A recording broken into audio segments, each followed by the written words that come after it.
Hello friends, Pandian ஸ்டோரில் என்ன நடக்குதுன்னு பார்க்கலாம் வாங்க. வீடியோவை ஸ்கிப் பண்ணாமல் கடைசி வரைக்கும் பாருங்கள். இப்போது இங்கே நம்ம அரசி பயங்கர சந்தோஷமாக இருக்காங்க. அரசியை பார்த்து அப்போ தான் மனசுக்குள்ளேயே நினைக்கிறாங்க, கூடிய சீக்கிரமே உன்னையும் குமாரையும் நான் ஒன்று சேர்த்து வச்சுடுவேன் அரசி. ஏன்னா குமார் உன் மேலே உயிராக இருக்கான். அவன் முன்ன மாதிரி இல்லை, இப்போது ரொம்ப நல்லவன் ஆயிட்டான் அரசி. கண்டிப்பாக நீங்கள் ரெண்டு பேரும் ஒன்று சேர்ந்து சந்தோஷமாக வாழணும் அப்படின்னு சொல்லிட்டு மனசுக்குள்ளே நினைக்கிறாங்க. உடனே அரசி இருந்துட்டு, என்ன முச்சி என்னை இப்படி வச்ச கண்ணு வாங்காமல் பார்த்துக்கிட்டு இருக்கீங்க அப்படின்னு சொல்லிட்டு, இல்லடி தங்கம், நீ மகாலட்சுமி மாதிரி இருக்க, அதான் உன்னை பார்த்து ரசிச்சுக்கிட்டு இருக்கேன் அப்படின்னு சொல்லிட்டு, உடனே இங்கே நம்ம அரிசி இருந்துட்டு, என்ன முச்சி அந்த அளவுக்கெல்லாம் எதுவும் இல்லை அப்படின்னு சொல்லிட்டு, இன்னொரு சைடு இங்கே நம்ம மயில் வழக்கம் போல் டெய்லியுமே, அதாவது காலைல வேலைக்கு போகிறாங்க, போயிட்டு சமைக்கிறாங்க. அதுக்கப்புறம் அந்த பாட்டிமாவுக்கு சின்ன சின்ன வேலையெல்லாம் பண்ணி கொடுக்குறப்போ அவங்க மயங்கி விழுந்துடுறாங்க. இப்போது இந்த பாட்டிமா இருந்துட்டு என்ன பண்ணுறதுனே தெரியாமல் அவங்க மருமகளுக்கு கால் பண்ணி வீட்டுக்கு வர சொல்லிடுறாங்க. அவங்களுமே பார்த்துட்டு ரொம்பவே பதட்டப்படுறாங்க. மயிலோட முகத்தில் தண்ணியை தெளித்து, மயில் எந்திரிமா அப்படின்னு சொல்லிட்டு கூட்டிகிட்டு வந்து சோஃபா மேலே உட்கார வச்சு, என்னம்மா ஆச்சு, திடீர்னு மயங்கி விழுந்துட்டு இருக்க போல், அத்தை தான் எனக்கு கால் பண்ணி என்னை வர சொன்னாங்க, என்னாச்சுமா சாப்பிட்டே இல்லையா அப்படின்னு சொல்லிட்டு, சாப்பிட்டேங்க்கா, என்னன்னு தெரியல, ஒரு 2-3 நாளாகவே எனக்கு இப்படி தான்க்கா இருக்குது, மயக்கம் வர மாதிரி இருக்குது, வாமிட்டெல்லாம் வருது, அதுக்கப்புறம் தலை சுற்றுது, இப்படி நிறைய சிம்டம்ஸ் தெரியுது அப்படின்னு சொல்லிட்டு. இதை கேட்ட அவங்க பயங்கரமாக யோசிக்கவும், மயில் கண்டிப்பாக நீ கர்ப்பமாக தான் இருப்ப அப்படின்னு சொல்லிட்டு, அக்கா என்னக்கா சொல்கிறீங்க, அப்போது நான் கர்ப்பமாக இருப்பேனா, இல்லைக்கா அப்படி இருக்கிறதுக்கு வாய்ப்பு இல்லைன்னு தான் நினைக்கிறேன். ஏன் மயில் அப்படி சொல்கிற, உனக்கும் கல்யாணம் ஆயிடுச்சுல, இப்போது உன் புருஷன்கிட்டேருந்து பிரிஞ்சு வந்து கூட கொஞ்ச நாள் தான் ஆகுது, அதுக்கு முன்னாடி வரைக்கும் உன் புருஷன் கூட நீ சந்தோஷமாக தானே இருந்த, அதெல்லாம் வாஸ்தவம் தாங்க்கா. ஆனால் ஏற்கனவே நான் இப்படி தான் ஒரு டைம் இந்த மாதிரி சிம்டம்ஸ் எல்லாம் தெரியுதேன்னு சொல்லிட்டு செக் பண்ணி பார்த்தேன். வீட்டிலே கிட்டெல்லாம் வாங்கிட்டு வந்து அந்த கிட்டில் பாசிட்டிவ் தான் காட்டுச்சு. அதுக்கப்புறம் அந்த சந்தோஷத்தில் என் வீட்டில் அத்தை குடும்பத்தில் உள்ள எல்லாருக்குமே சொன்னேன். எல்லாருமே ரொம்ப சந்தோஷப்பட்டாங்க. முதல்ல வீட்டுக்கு வாரிசை பெற்று கொடுக்க போகிறேன்னு சொல்லிட்டு என் அத்தை தலையில் தூக்கி வச்சு கொண்டாடிக்கிட்டு இருந்தாங்க. அது மட்டும் இல்லாமல் ஒவ்வொரு வேலைக்குமே எனக்கு சாப்பாடை பெட்ரூமுக்கே எடுத்துகிட்டு வந்துடுவாங்க. ஜூஸுன்னு கொடுத்துக்கிட்டே இருப்பாங்க. ஏதாவது ஒரு சாப்பாடு அதுவும் ஹெல்த்தியாக செஞ்சு கொடுத்துக்கிட்டே இருப்பாங்க தெரியுமா.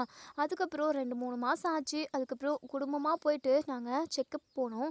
போன இடத்துல டாக்டர் வந்து, நீங்கள் கர்ப்பமாக இல்லை, இது வேறு ஏதோ பிரச்சனை அப்படின்னு சொல்லிட்டு சொன்னாங்க. இதை கேட்டதுமே நான் ரொம்ப உடஞ்சி போயிட்டேன். இதனால் என் புருஷனுக்கும் எனக்கும் சண்டை வந்து ரொம்ப நாள் வரைக்கும் என் புருஷன் பேசாமல் இருந்தாங்க.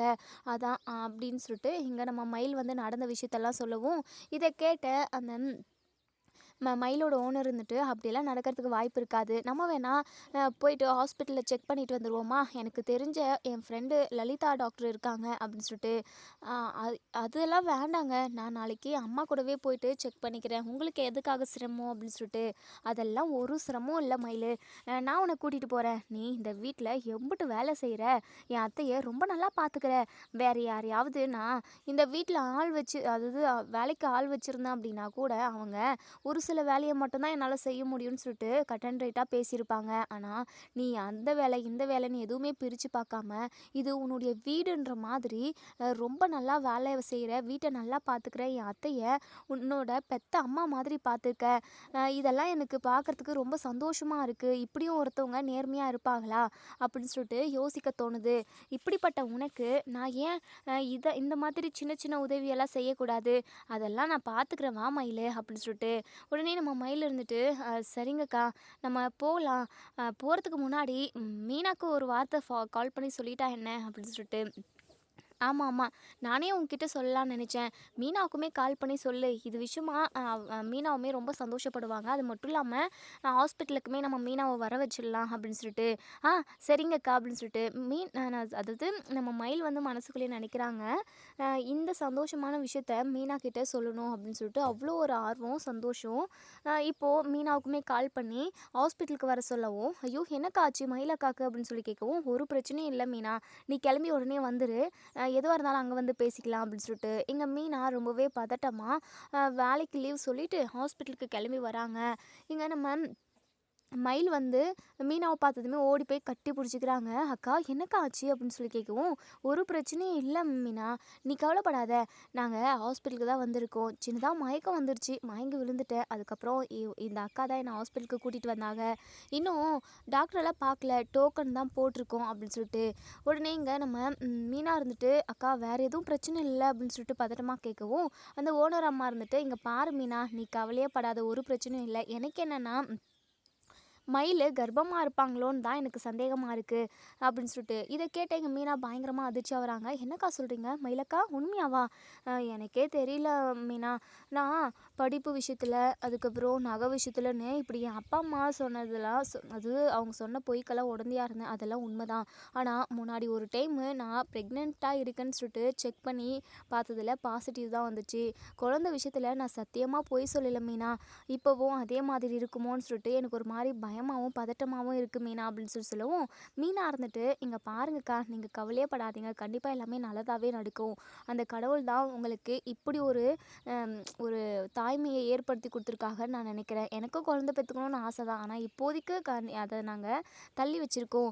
நீங்கள் மட்டும் ப்ரெக்னெண்ட்டாக இருக்கீங்க அப்படிங்கிறது கன்ஃபார்ம் ஆயிடுச்சு அப்படின்னா, அக்கா உங்கள் வாழ்க்கையை கண்டிப்பாக சிறப்பாக நம்ம அதாவது நல்லதே நடக்கும்னு நம்ம நம்புவோம். சீக்கிரமாகவே சரவணன் மாமா கூட கூட நீங்கள் ஒன்று சேர்ந்துருவீங்க" அப்படின்னு சொல்லிட்டு. இதை கேட்ட நம்ம மயிலுக்கு பயங்கரமாக சந்தோஷமாக இருக்குது. ஸோ மயில் வந்து மீனா கிட்ட சொல்கிறாங்க, "இங்கே பாரு மீனா, இப்படி மட்டும் நடந்துருச்சு அப்படின்னா எனக்கு அதை விட எந்த ஒரு சந்தோஷமும் இல்லை மீனா" அப்படின்னு சொல்லிட்டு.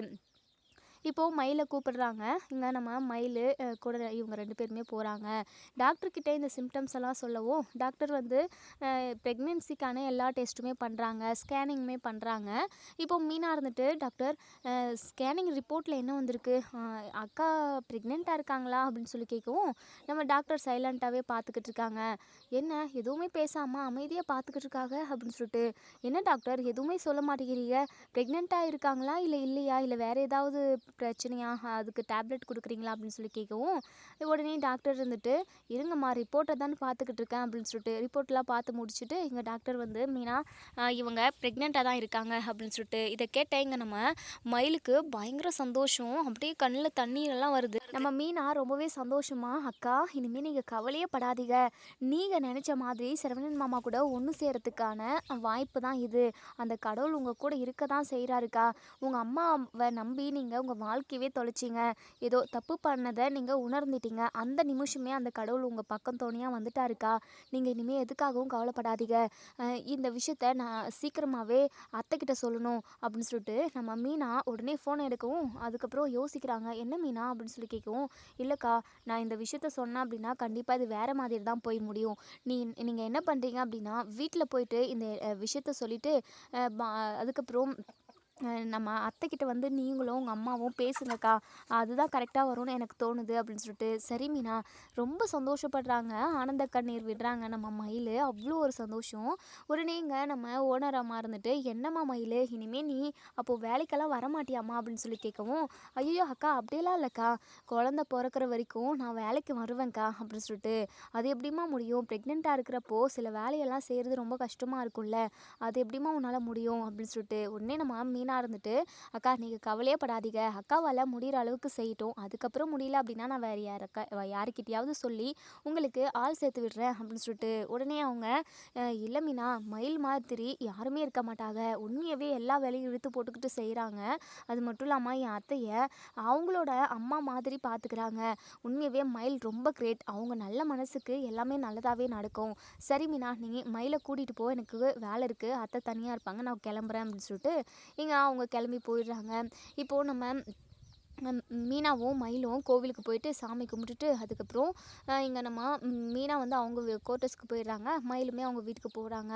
போனதுமே இங்கே பாக்கியத்தை போய் கட்டி பிடிச்சிக்கிறாங்க. "அம்மா, உங்ககிட்ட நான் ஒரு முக்கியமான விஷயம் சொல்லணுமா" அப்படின்னு சொல்லிட்டு. "என்னடி?" அப்படின்னு சொல்லிட்டு நாய் மாதிரி கத்தவும், "அம்மா என்னம்மா, என்கிட்ட எப்போவுமே நல்ல விதமாக பேசவே மாட்டியாம்மா? நான் உன் வயிற்றுல தானே பிறந்தேன். ஏம்மா உனக்கு என் மேலே சுத்தமாக பாசமே இல்லை" அப்படின்னு சொல்லிட்டு மயில் கேட்குறாங்க. "என்னடி என்ன இப்படியெல்லாம் கேள்வி கேட்குற? பாசம் இல்லாமல் தான் என் தாலியை விற்று உனக்கு உன்னோட கேஸை நடத்திக்கிட்டு இருக்கேனா, எப்படியாவது நீ புகுந்த வீட்டில் போயிட்டு சந்தோஷமாக வாழணுன்றதுக்காக தானே ஒவ்வொன்றையும் நான் பண்ணிக்கிட்டு இருக்கேன். அப்படி இருக்கிறப்பவும் நீ இப்படி ஒரு வார்த்தையை என்னை பார்த்து கேட்குறியாடி அப்படின்னு சொல்லிட்டு, சரி விடுமா, கண்டதெல்லாம் எதுக்காக பேசிக்கிட்டு, அம்மா உனக்கு ஒரு நான் முக்கியமான விஷயம் சொல்லணும்னு நான் சொன்னேன்ல, என்னடி அப்படி என்ன முக்கியமான விஷயம்? அம்மா சந்தோஷப்படுவோம்மா நான் அந்த விஷயத்த சொன்னேன் அப்படின்னா. ஆமாம் சந்தோஷமா, உங்கள் அப்பா நான் கல்யாணம் பண்ணிக்கிட்டு உன்னை பெத்தம் பாரு, அப்போவே எனக்கு வந்துச்சு. அப்போ வந்தது இப்போ வரைக்குமே அந்த கஷ்டம் தீரவே இல்லடி. என்னன்னு தான் நான் என் தலையெழுத்தில் வரம் வாங்கிட்டு வந்தனோ, உங்கள் கூட நான் இப்போது கஷ்டப்பட வேண்டியதாக இருக்குது. இப்போது நீயும் கடைசி வரைக்கும் எனக்கு பாரமாக வந்து இங்கே இருக்க, அப்படி இப்படின்னு பேச ஆரம்பிச்சிடுறாங்க. போதும் நிறுத்துமா, நீ கேட்குற ஒவ்வொரு கேள்வியும் என்னால் வாங்கிக்க முடியல. நீ கேட்குற கேள்வி தாங்கிக்க முடியாமல் தான் நான் வேலைக்கே போக ஆரம்பித்தேன். தேவையில்லாமல் கண்டதை பேசி என்னை மூட் அவுட் பண்ணிடாத, நான் ரொம்ப சந்தோஷமாக வந்திருக்கேன் அப்படின்னு சொல்லிட்டு. என்னடி அப்படி என்ன சந்தோஷமான விஷயம் அப்படின்னு சொல்லி கேட்கவும், மயில் சொல்கிறாங்க, அம்மா நான் கர்ப்பமாக இருக்கேம்மா, அம்மாவாக போகிறேன் அப்படின்னு சொல்லிட்டு. இதை கேட்ட நம்ம பாக்கியம் அப்படியே வானத்துக்கு பூமிக்கு குதிக்கிறாங்க. பயங்கர சந்தோஷம். அதாவது ப்ரெக்னெண்ட்டாக இருக்கிறேன் அப்படின்னு சொல்கிறதுக்கு ஒரு நிமிஷம் முன்னாடி வரைக்குமே மயிலை கண்டபடி திட்டிக்கிட்டு இருந்தவங்க இப்போ மயிலை அப்படியே கட்டி பிடிச்சிக்கிறாங்க. மயில் ரொம்ப சந்தோஷமான விஷயம் தாண்டி சொல்லியிருக்க, இது போதும்டி, இது போதும், உன் வாழ்க்கையை நான் காப்பாற்றி கொடுத்துருவேன்டி. அந்த கடவுளாக பார்த்து தான் கண்ணை திறந்துருக்காக. இங்கே பாரு மயிலு, இப்படி ஒன்று முன்னாடியே நடந்திருந்தது அப்படின்னா அந்த வீட்டை விட்டு நீ வெளியவே வந்திருக்க முடியாது. என்ன ஒன்று கொஞ்சம் லேட் ஆகிடுச்சு, எப்படியோ கடவுள் உனக்கு ஒரு நல்ல வழியை காட்டியிருக்காரு. மயிலு எனக்கு மனசுக்கு ரொம்ப சந்தோஷமாக இருக்குடி. இங்கே பாரு, இனிமேல் நீ எதை நினச்சி கவலைப்படக்கூடாது சரியா? இந்த அம்மா இனிமேல் உன்னை ஒத்த சொல்லு கூட சொல்ல மாட்டேன் மயிலு. எப்படியாவது உன்னை உன் புகுந்த வீட்டில் கொண்டு போய் நான் சேர்த்துடுவேன் அப்படின்னு சொல்லிட்டு சொல்கிறாங்க. உடனேங்க மயில் இருந்துட்டு, அம்மா சரிம்மா, இந்த விஷயத்த அத்தைக்கிட்ட மாமா கிட்ட வீட்டில் உள்ள எல்லாருக்கிட்டையும் சொன்னோம் அப்படின்னா கண்டிப்பாக ரொம்ப சந்தோஷப்படுவாங்க. நீங்களும் நானும் போயிட்டு அத்தைக்கிட்ட மாமா கிட்டலாம் சொல்லிட்டு வந்துடலாமாம்மா அப்படின்னு சொல்லிட்டு. அடி கூறு கெட்டவளே, அது எப்படி நீ போயிட்டு அங்கே சொன்னதுமே எல்லாருமே வாமா, நீ என் வீட்டு வாரிசு சுமந்துக்கிட்டு இருக்க, நீ இங்கே தான் இருக்கணும், உன்னை நான் உங்கள் அம்மா வீட்டுக்கு அனுப்பவே மாட்டேன் அப்படின்னு சொல்லிட்டு உன்னை கூட்டு நடு வீட்லேயே உட்கார வைக்க போவாங்க. இங்கே பார்மையிலே அவங்க கிட்டலாம் சொல்ல வேண்டாம் அப்படின்னு சொல்லிட்டு. அம்மா என்னம்மா, அந்த வீட்டு வாரிசை தான் நான் சுமந்துக்கிட்டு இருக்கேன், அப்படி இருக்கிறப்போ அவங்கக்கிட்ட எதுவும் சொல்லக்கூடாதுன்னு சொல்கிறேன், எனக்கு ஒன்றுமே புரியலம்மா அப்படின்னு சொல்லிட்டு. அடியே கூறு கெட்டவளே, உனக்கு ஒன்றுமே தான் புரியல. நீ ஒழுங்காக இருந்திருந்தா ஏன் நீ இன்னைக்கு நம்ம வீட்டில் வாழா வெட்டியாக வந்து நிற்க போகிற? நீ ஒழுங்காக யோசித்து ஒழுங்காக சாமர்த்தியமாக உன் புருஷனை கைக்குள்ளே போட்டுக்கிட்டு வாழ்க்கையை சிறப்பாக நடத்திக்கிட்டு இருந்திருந்தா அப்படின்னா உனக்கு ஏண்டி இந்த நிலமை? நீ கொஞ்சம் கூட யோசிக்காமல் இருக்கிறதுனால தான் இப்படி ஒரு நிலமை உனக்கு அப்படின்னு சொல்லிட்டு. அம்மா என்னம்மா, எனக்கு ஒன்றுமே புரியலம்மா, இது சந்தோஷமான விஷயம் தானே, இது சொன்னால் எல்லாருமே சந்தோஷப்படுவாங்க தானேம்மா அப்படின்னு சொல்லிட்டு. அப்படியெல்லாம் இல்லடி, நம்ம ஏற்கனவே இப்படி தான் ஒரு விஷயத்த போய் சொன்னோம், எல்லாருமே நம்பினாங்க. அதுக்கப்புறம் டாக்டர்கிட்ட போனால் குழந்தையே இல்லை, ப்ரெக்னெண்ட்டாகவே இல்லை, 100ல் ஒருத்தருக்கு இப்படி ஆகும் அப்படின்ற மாதிரிலாம் சொல்லி அனுப்பிட்டாங்க. அது மட்டும் இல்லாமல் நீ அந்த வீட்டில் சந்தோஷமாக இப்போ வாழ்ந்துக்கிட்டு இருந்த அப்படின்னா கூட இந்த விஷயத்த சொல்லலாம். ஆனால் இப்போ தான் சண்டையும் சச்சரமாக போய்கிட்டு இருக்கே, கோர்ட்டில் கேஸ் நடந்துக்கிட்டு இருக்குடி. இந்த டைமில் நீ போயிட்டு நான் கர்ப்பமாக இருக்கேன் அப்படின்னு சொல்லி சொன்னேன்னு வச்சுக்கோ, இதுவும் நாடகம் தான், இதுவும் பொய் தான்னு சொல்லிட்டு அவங்க ஒரு பட்டத்தை கட்டிடுவாங்க. இங்கே பாரு, அவங்கக்கிட்டலாம் இப்போது சொல்லக்கூடாது. அப்போது அவங்கக்கிட்ட சொல்லலை அப்படின்னா அந்த வீட்டில் நம்ம வாழ வைக்கிறேன்னு சொல்லிட்டு நீ இப்போ தானம்மா சொன்னேன், அப்போ எப்படிம்மா அவங்கக்கிட்ட சொல்லாமே வாழ வைக்க முடியும்? என் வயிற்றில் குழந்த வளர்ந்துக்கிட்டு இருக்கு, தன்னோட வீட்டு வாரிசு தான் அப்படிங்கிற மாதிரி அவங்க எல்லாருமே யோசிச்சு தானே ஏன்னா அந்த வீட்டுக்கு அவங்க கூட்டிகிட்டு போவாங்க. சொல்லாமே அவங்களுக்கு எப்படிம்மா தெரியும்? நீ சொன்னாலும் அவங்க ஏற்றுக்க மாட்டாங்கடி. இதை எப்படி டீல் பண்ணணும்னு எனக்கு தெரியும்.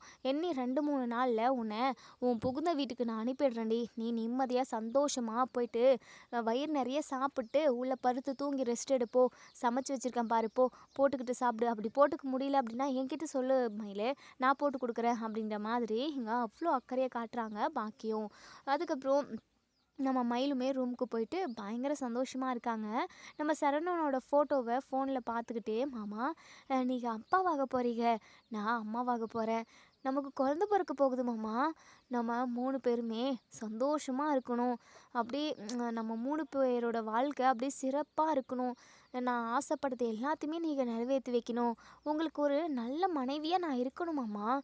நம்ம குழந்தைய நம்ம நெனச்ச மாதிரி நல்லபடியா வளர்த்து, ஆளாக்கி, அவள ஒரு நல்ல வேலைக்கு அனுப்பி, அதுக்கப்புறம் அவளுக்கு நல்ல ஒரு மாப்பிள்ளைய பார்த்து கல்யாணம் பண்ணி, இப்படி நம்ம பார்க்க வேண்டியது நெறைய இருக்குல்ல.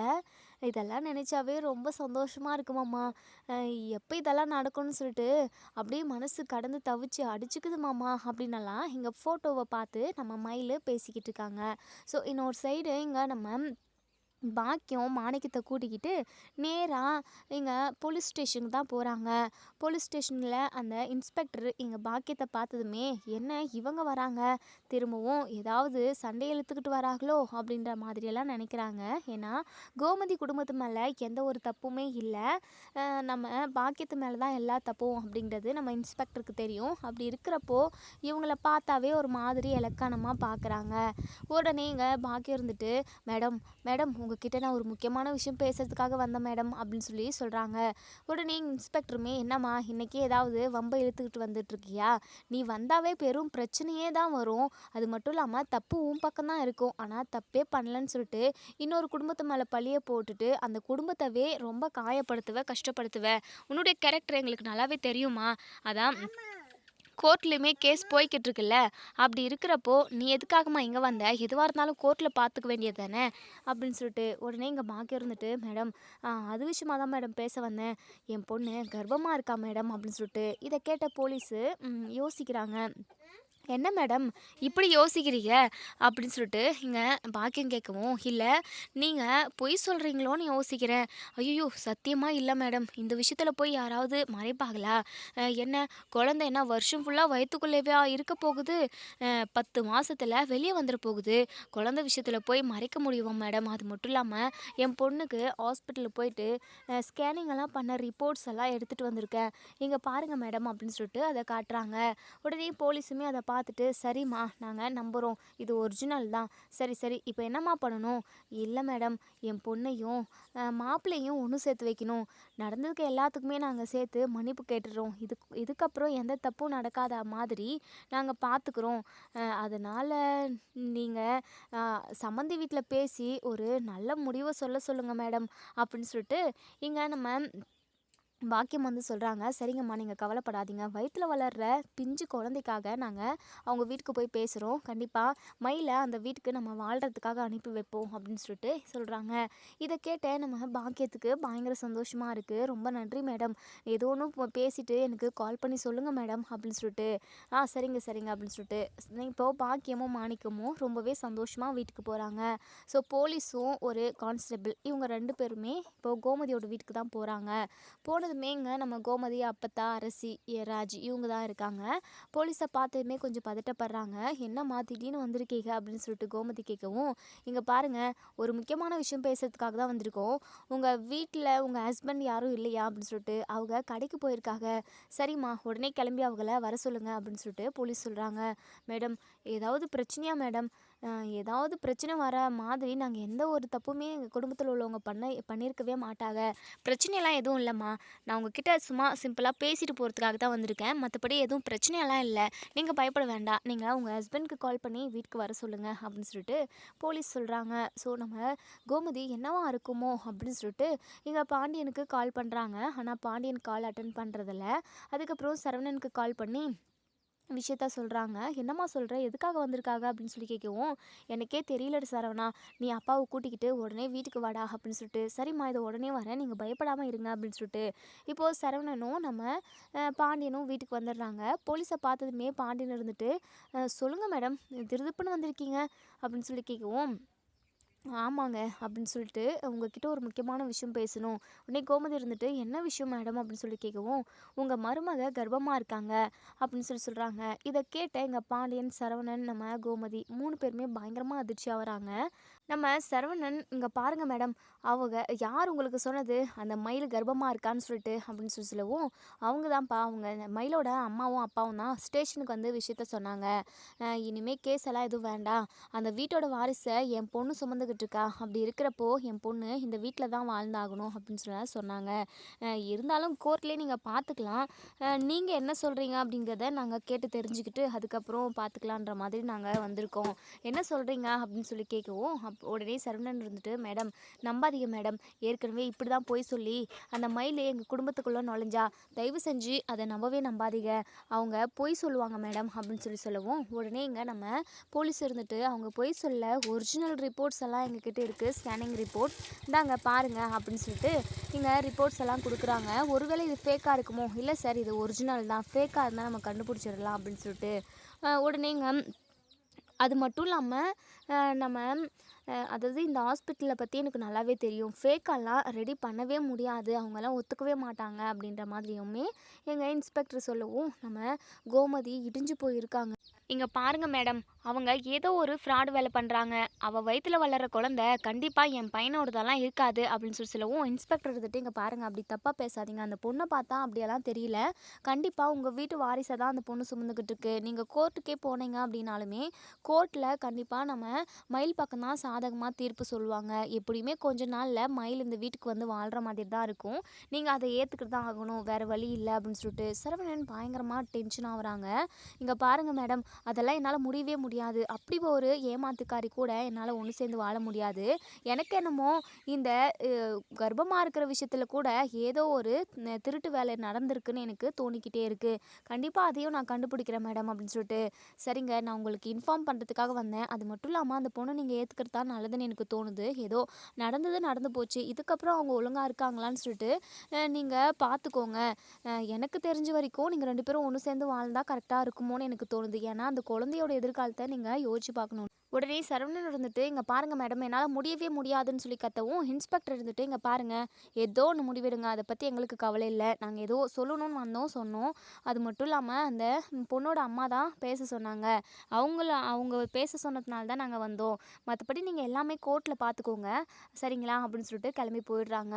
இங்கே நம்ம கோமதியும் பயங்கரமாக டென்ஷனில் இருக்காங்க, அந்த மயில் விடவே மாட்டாளா, இந்த குடும்பம் நிம்மதியாக இருக்கிறதுக்கு அவள் விடவே மாட்டா, அவள் சரியான நமக்கு தொந்தரவாக வந்து இப்படி தொந்தரவு பண்ணிக்கிட்டு இருக்காளே, அவெல்லாம் நல்லாவே இருக்க மாட்டா அப்படின்னு சொல்லவும், உடனே பாண்டியன் இருந்துட்டு, யாரையும் யாரும் சாபிக்கக்கூடாது, அது மட்டும் இல்லாமல் சடான்னு ஒரு பொண்ணு மேலே அபாண்டமாக பழிய போட்டுறக்கூடாது, அது என்னுடைய குழந்தை இல்லை, நம்ம குழந்தை இல்லைன்னு சொல்லிட்டு, இங்கே பாரு எல்லாருமே இந்த குடும்பத்தில் பொய் சொன்னவங்க நிறைய பேர் இருக்காங்க, நிறைய ரகசியத்தை நான் மறைச்சவங்களும் இருக்காங்க, இப்படி எல்லாருமே இந்த வீட்டில் இருந்துக்கிட்டு தான் இருக்காங்க, ஆனால் அவங்களுக்கான தண்டனை யாருக்குமே கிடைக்கவே இல்லை, ஆனால் மயில் அதாவது மயிலுக்காக யாரும் இல்லை தெளிவான ஆளுங்க அப்படின்றதுனால இப்போ அவள் தண்டனை அனுபவிச்சுக்கிட்டு இருக்கா, எனக்கு என்னமோ மயில் வந்து கண்டிப்பாக உண்மையை தான் சொல்லுவான்னு எனக்கு தோணுது அப்படின்னு சொல்லிட்டு பாண்டியன் சொல்லிட்டு அங்கேருந்து போயிடுவோம். சரணன் இருந்துட்டு, என்ன அப்பா இப்படி பேசிட்டு போகிறாரு, அம்மா கண்டிப்பாக அவ கூட என்னால் ஒன்று சேர்ந்து வாழ முடியாதுமா, அவள் கண்டிப்பாக குழந்தை விஷயத்தில் போய் தாம்மா சொல்கிறா அப்படின்னு சொல்லிட்டு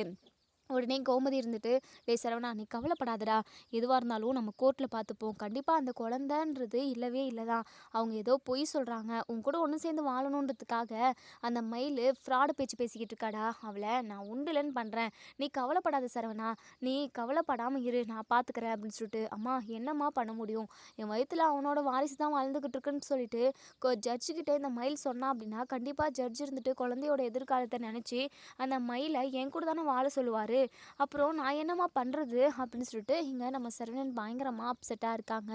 நம்ம கோமதிக்கு என்ன பண்ணுறதுனே தெரியல, அப்படியே தலையே பிச்சுக்கிற மாதிரி இருக்குது. இன்னொரு சைடு இங்கே மயில் ஒவ்வொரு நிமிஷமும் ரொம்ப சந்தோஷமாக இருக்காங்க, குழந்தை இருக்கே நம்ம வயிற்றில், நம்ம குழந்தை தான் நம்மளோட வாழ்க்கையை காப்பாற்றி வைக்க போகுது அப்படின்னலாம் யோசிச்சு ரொம்பவே சந்தோஷப்பட்டுக்கிட்டு இருக்காங்க. இதோட இந்த ரிவ்யூ முடியுது, இதுக்கப்புறம் என்ன நடக்கும் சொல்லி வெயிட் பண்ணி பார்ப்போம் ஃப்ரெண்ட்ஸ். வீடியோ பிடிச்சிருந்தா லைக் பண்ணி கமெண்ட் பண்ணி தெரிவிங்க, என்ன நடக்கும் நீங்கள் என்ன நினைக்கிறீங்க அப்படின்றத கமெண்ட் பண்ணி தெரிவிங்க. தேங்க்யூ.